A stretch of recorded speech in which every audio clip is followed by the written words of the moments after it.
El poder como política y la política como poder. Para empezar, vamos a hablar de términos como el de decolonialidad, despatriarcalización y transmodernidad. Decolonialidad. La decolonialidad es el desprendimiento de las bases eurocentristas del poder, dignificando las experiencias y culturas, para este caso principalmente las de América Latina, que otros sectores de la población como Asia y África también tienen las suyas. Plantear relaciones interculturales buscando narrar una historia de la humanidad desde la transmodernidad y que no sea una historia relegada solo al eurocentrismo. Esto tiene una perspectiva sentipensante, está también ligada a la propuesta de Bonaventura de Sousa Santos, relacionada con las epistemologías del sur, en donde se le da valor a los saberes ancestrales y también se quiere hablar de mundos dentro del mundo, es decir, reconocer que existen mundos aparte del europeo y de las ciencias tradicionales.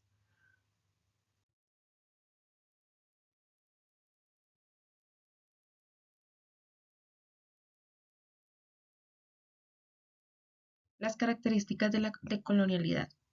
Primero, decolonizar el pensamiento. Segundo, coexistencia transnacional e intelectual, lo que hablaba de reconocer los mundos dentro del mundo. Tercero, reflexionar sobre el racismo, la esclavitud y en general la visión de inferioridad, esto respecto con lo europeo y con esta creencia del hombre blanco. Cuarto, establecer la igualdad y la libertad de las personas. Quinto, el planteamiento decolonial se asienta e incorpora en movimientos sociales y no en personas o individuos. Sexto, revelar el descontento y desconfianza hacia las fuerzas opresivas de la modernidad. Séptimo, decolonialidad del ser, del saber y del poder. Octavo, derechos fundamentales de seres humanos como la igualdad, la soberanía y la integridad.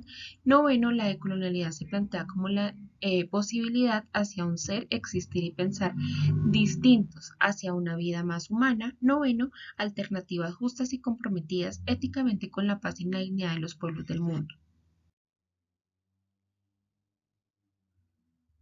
Giro decolonial es el proceso de construcción de sentido a partir de las experiencias de las diferentes colonias, en las que se devela las subjetividades sometidas, las experiencias y los saberes considerados subalternos. Esto, como hablaba anteriormente, es la epistemología del sur de la que nos habla Buenaventura de Sousa Santos, cuando nuestro mundo adquiere una relevancia frente a las ciencias europeas que hemos dado como hechas, pero que no tienen en cuenta los saberes ancestrales.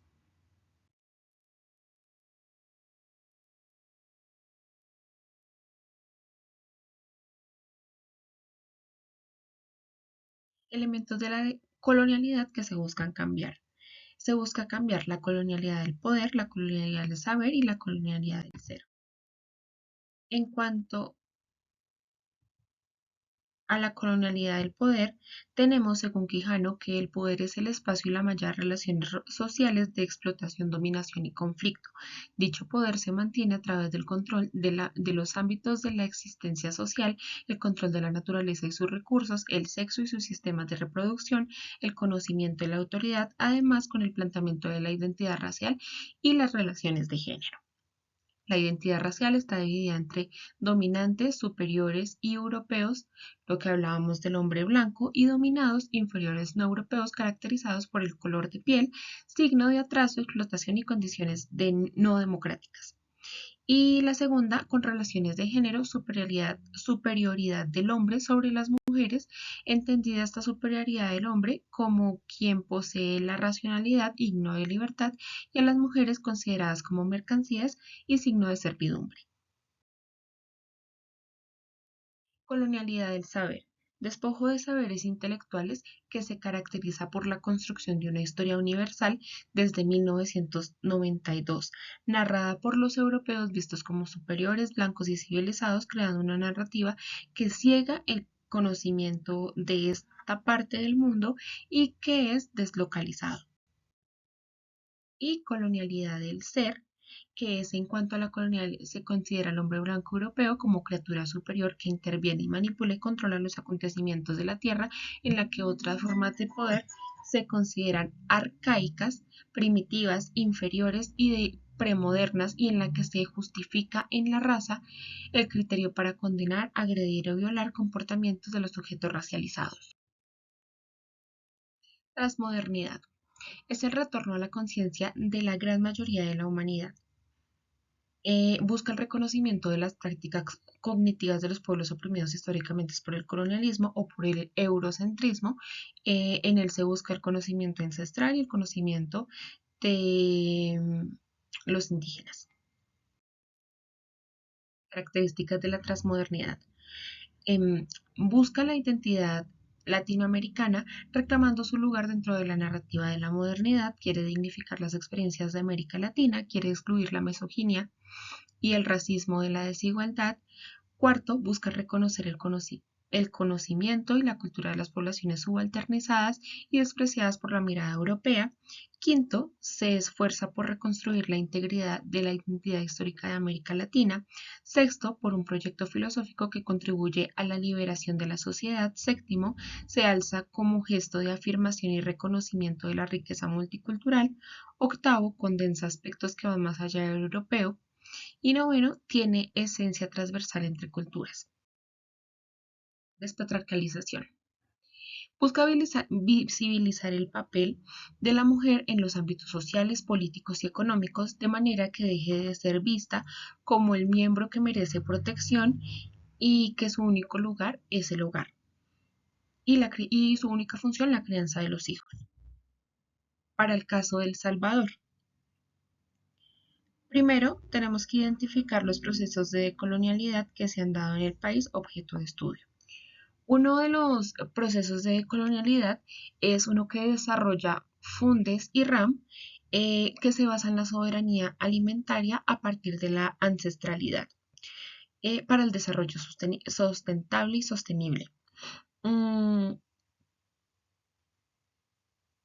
si bien se vienen desarrollando estas prácticas, también como en la mayoría de los países de Latinoamérica, esta colonialidad no viene tomando tanta fuerza, dado que seguimos viendo a los grupos indígenas como grupos aparte. En la actualidad se reconocen cuatro grupos, tres grupos indígenas en El Salvador, pero ellos siguen reclamando el poder acceder a la educación con inclusión o donde se desarrollen prácticas y se conserve el lenguaje de estas tribus. Lo siguiente es describir el estado de movimientos sociales en el país objeto de estudio. En este país tenemos agrupaciones, para este caso tenemos dos movimientos sociales de mujeres, que sería la Agrupación Ciudadana por la Despenalización del Aborto y la Organización de Mujeres por la Paz.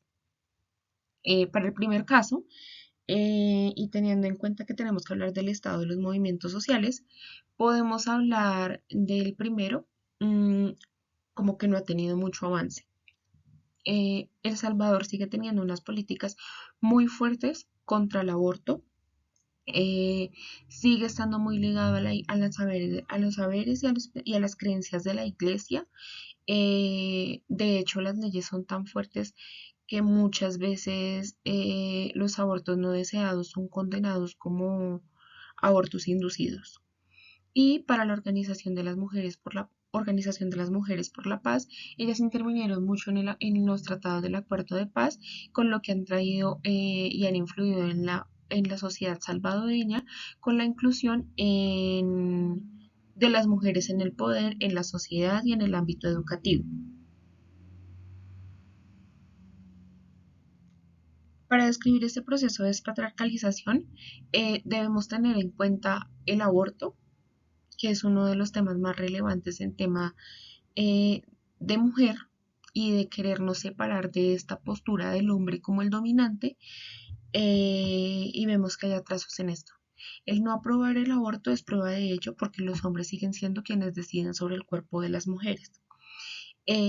Muchos abortos y de testimonios que se escucharon para hacer esta presentación hablaban sobre, por ejemplo, eh, muchas veces los esposos golpean a sus esposas embarazadas, estas tienen un aborto y son metidas a la cárcel porque el testimonio del hombre es que ellas abortaron porque quisieron y no por el maltrato, por la violencia intrafamiliar. Eh,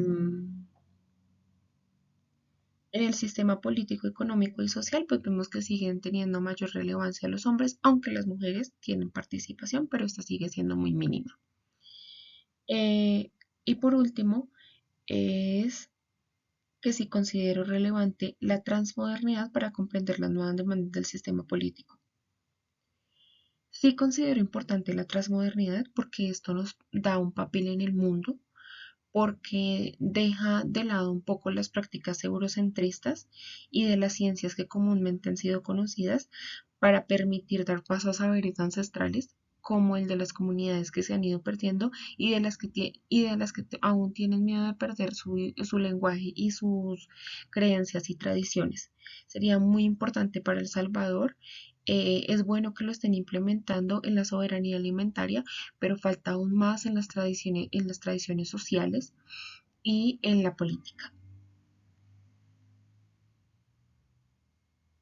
Eso es todo por ahora. Muchas gracias.